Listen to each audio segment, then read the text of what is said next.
Olá! Sejam bem-vindos! Hoje a gente vai mergulhar de cabeça no universo das patologias respiratórias. Sabe, tentar desvendar o que acontece lá dentro dos nossos pulmões, das vias aéreas, quando o corpo enfrenta desde uma asma, uma rinite, até quadros bem mais sérios como a pneumonia. Vamos nessa? Bom, para organizar nossa conversa, a gente vai seguir este roteiro aqui. Primeiro, as patologias obstrutivas crônicas.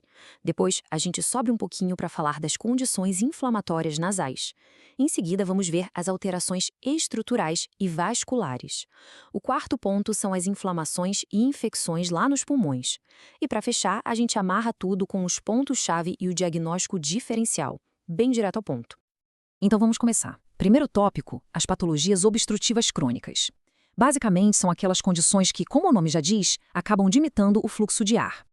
E a primeira que a gente vai ver é a asma. O que define a asma, a palavra-chave aqui é a tal da hiperresponsividade. O que é isso? Pensem assim, é como se as vias aéreas tivessem um sistema de alarme super, mas super sensível mesmo.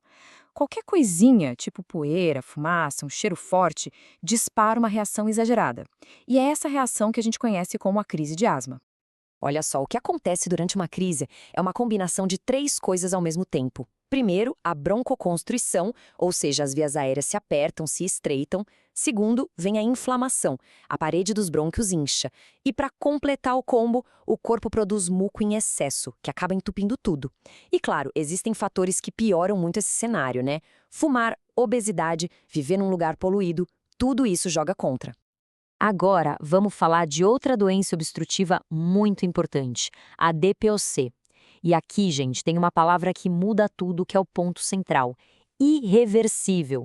A obstrução das vias aéreas na DPOC é crônica, sim, mas o mais importante é que ela é permanente. É um dano que não volta atrás. Quando a gente olha os sintomas, pode até confundir com asma no começo, né? Tosse, produção de muco, aperto no peito, falta de ar.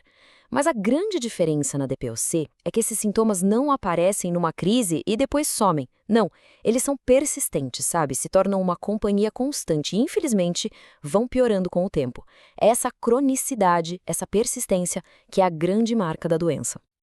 Então, para ficar bem claro, essa é a diferença crucial. É o ponto que todo mundo da área da saúde precisa ter na ponta da língua.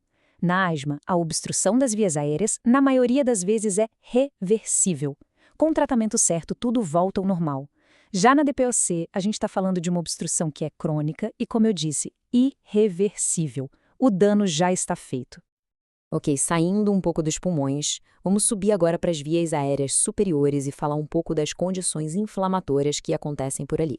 E aqui a gente encontra uma velha conhecida de muita gente, a rinite alérgica. O que é isso, afinal? Pensa assim, é o sistema imunológico trabalhando demais, de forma exagerada. O corpo olha para uma coisinha totalmente inofensiva, tipo um grão de pólen, poeira, pelo de gato, e trata aquilo como se fosse um invasor perigosíssimo.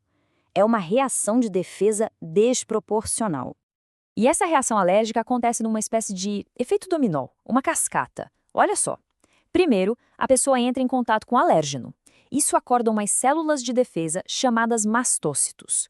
Uma vez ativados, eles liberam uma enxurrada de uma substância chamada histamina. E pronto, é a histamina a grande culpada por todos aqueles sintomas clássicos da alergia que a gente conhece bem.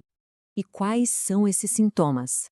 A lista é clássica, né? Aquela sequência de espirros que não para mais, uma coceira no nariz, o nariz escorrendo aquela aguinha, a congestão e muitas vezes até uma tosse seca, irritativa que não produz catarro. Beleza, agora a gente muda um pouco o foco, não vamos falar mais de inflamação ou obstrução por reação, e sim de alterações na estrutura física mesmo, mudanças que podem atrapalhar a respiração. Um exemplo clássico aqui é o desvio de septo. É um problema puramente anatômico. Sabe aquela parede que a gente tem no meio do nariz, separando uma narina da outra? Então, no desvio de septo, essa parede não é retinha, ela é torta. E dependendo do grau desse desvio, pode acabar bloqueando a passagem do ar, dificultando a respiração. A pessoa pode nascer com isso, ou pode ser resultado de um trauma, uma pancada, por exemplo. E em casos mais sérios, a solução é cirúrgica. Agora, uma condição bem mais grave, o edema pulmonar. Isso aqui é muito sério. Basicamente, é o acúmulo de líquido dentro dos alvéolos, lá nos pulmões. Pensa que o lugar que deveria estar cheio de ar para a gente respirar, de repente começa a encher de água. Isso impede a troca de gases, impede a oxigenação do sangue, é uma emergência médica, sem dúvida, e geralmente é causado ou por problemas no coração, como a insuficiência cardíaca, ou por uma lesão direta no pulmão. Muito bem, agora vamos para o nosso último grupo de doenças. A gente vai mergulhar fundo lá nos pulmões de novo para falar das inflamações e infecções, de quando os pulmões estão realmente sob ataque. E a principal representante aqui é a pneumonia. De forma bem direta, pneumonia é uma inflamação que acontece no tecido do pulmão. A causa mais comum que todo mundo conhece é por agentes infecciosos, como bactérias e vírus. Mas é bom saber que a inalação de algumas substâncias estranhas também pode provocar o quadro. E a gente pode classificar a pneumonia de acordo com o que a causou. A mais comum de todas é a bacteriana, causada, obviamente, por bactérias. Mas também temos a pneumonia fúngica, que não é tão comum na população geral, mas aparece com mais frequência em pessoas com o sistema imune comprometido. Temos também a viral, causada por vírus, e um tipo bem específico chamado pneumoconiose, que é resultado da inalação de poeiras minerais como carvão ou amianto, muito ligada a certas profissões. Certo, vimos bastante coisa, né? Então, para fechar, vamos juntar todas as peças e fazer um resumo com os pontos-chave para a gente conseguir diferenciar uma coisa da outra. Então vamos lá, um resumo bem rápido para fixar. Falou em asma, pensa em hiperresponsividade reversível. Falou em DPOC, obstrução crônica e irreversível. Rinite alérgica é uma resposta imune lá no nariz. Edema pulmonar, acúmulo de líquido nos alvéolos. E por fim, pneumonia é a inflamação do tecido do pulmão. Cada uma com a sua identidade, digamos assim. E para a gente terminar, eu quero deixar uma provocação, uma pergunta para se pensar, principalmente para quem é ou será da área de odontologia. De que maneira a saúde bucal, uma inflamação crônica na boca, pode estar conectada a todas essas doenças respiratórias que a gente viu? Parece distante, mas não é.